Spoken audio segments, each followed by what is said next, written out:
बनारस में एक पंडित जी गंगा के घाट पर पूजा पाठ कराते थे। घाट पर सब उन्हें चौबे जी बुलाते थे। पंडित जी यजमानों का माल खा खा कर मोटे हो गए थे, इसलिए कुछ उन लोग उन्हें मोटे लाला भी कहते थे। पंडित जी का रोज का नियम था, सुबह उठकर स्नान ध्यान करके गंगा किनारे अपने ठिकाने पर बैठ जाने। पिंडदान श्राद्ध आदि कराने में उन्हें महारत हासिल थी। यमराज एक बार उनके चुंगल में आ गए तो पूरे साल भर खर्चा बातें बनाकर निकाल ही लेते थे। चौबे जी को खाने का बहुत शौक था। दोपहर को घर आते समय पर किसी न किसी हलवाई की दुकान पर बैठ जाते। एक दिन चौबे जी रात की आरती के बाद अपने घर जा रहे थे।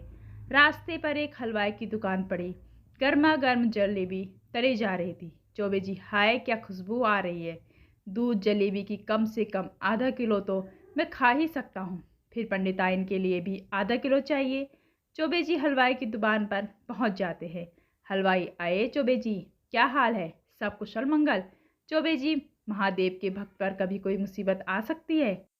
हलवाई, हाँ महाराज, आप सही कह रहे हैं। चौबे जी, लेकिन गंगा मैया मुझसे बहुत नाराज है। हलवाई, क्या हुआ, गंगा मैया के किनारे बैठकर मैं गंगा मैया को कैसे नाराज कर सकता हूँ। चौबे जी, तूने पिछली बार दूध जलेबी का भोग गंगा मैया को कब लगाया था। हलवाई, महाराज ये तो याद नहीं, लेकिन कच्चा दूध तो मैं रोज गंगा मैया को आरती के समय चढ़ाता हूँ। चौबे जी, तो क्या गंगा मैया हमेशा फीका दूध ही पीती रहेगी। उनका मन मिष्ठान खाने का भी कर रहा होगा। एक काम कर, आधा किलो दूध में जलेबी डालकर बांध कर दे दे, मैं सुबह चढ़ा दूंगा। हलवाई, लेकिन महाराज जी अभी तो ताजी बनी है, आप बैठिए, मैं अभी चढ़ा कर आता हूँ। चौबे जी, मूर्ख, आरती के बाद माँ की विश्राम का समय है, मुझे दे दे, मैं कल सुबह चढ़ा दूंगा।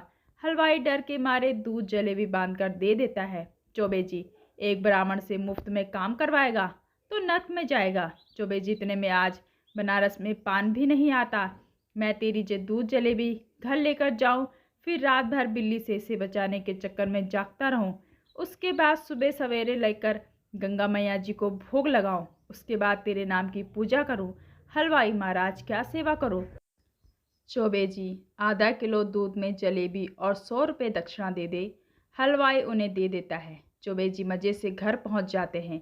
झक के दूध जलेबी खाते हैं और 100 रुपये अपनी पत्नी को दे देते हैं।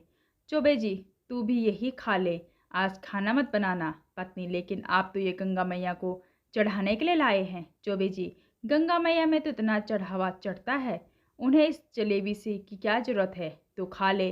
पत्नी, नहीं नहीं, मैं नहीं खाऊंगी, आप झूठ बोल कर लाए हैं, मैं तो खाना बनाने जा रही हूँ।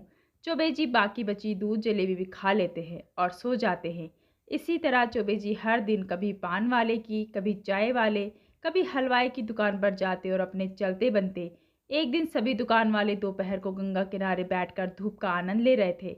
सर्दी में गंगा किनारे बैठना एक अलग ही सुख था।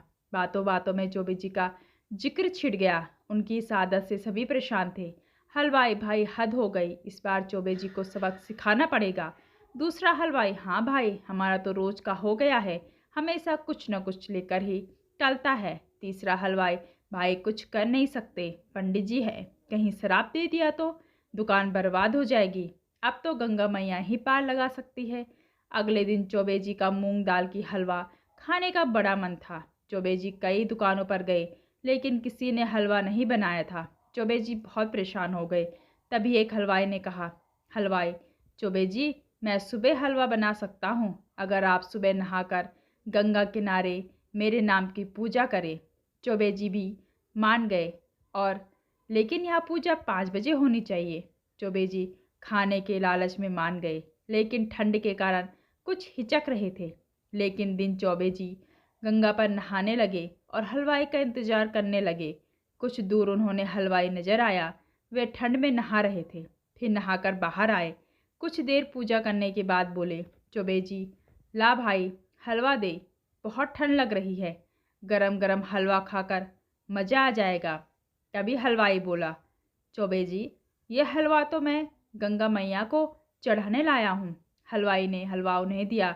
चौबे जी ने हलवा चखा और बोले, चौबे जी, ये तो बिल्कुल ठंडा है, ठंडा हलवा खाकर तो मुझे और भी ठंड लग गई। तू बासी हलवा ले आया। चौबे जी का गला कट गया, उनसे बोला भी नहीं जा रहा था। वो ठंड से कांपने लगे, उन्हें लगा आज तो प्राण निकल ही जाएंगे। हलवाई: क्यों चौबे जी, आप तो रोज माँ गंगा को बासी दूध जलेबी बासी मिठाई खिलाते हो, तब माँ को कितना कष्ट होता होगा। जरा सोचा आपने इस बारे में? आज पता लगा आपको। तभी वहाँ और दुकानदार आ गए जिन्हें चौबे जी ने ठगा था। चौबे जी, मुझे आप सब माफ़ कर दीजिए। मैं अब कभी किसी को मूर्ख नहीं बनाऊंगा। चौबे जी फटाफट अपना सामान उठाकर घर की ओर भाग निकले।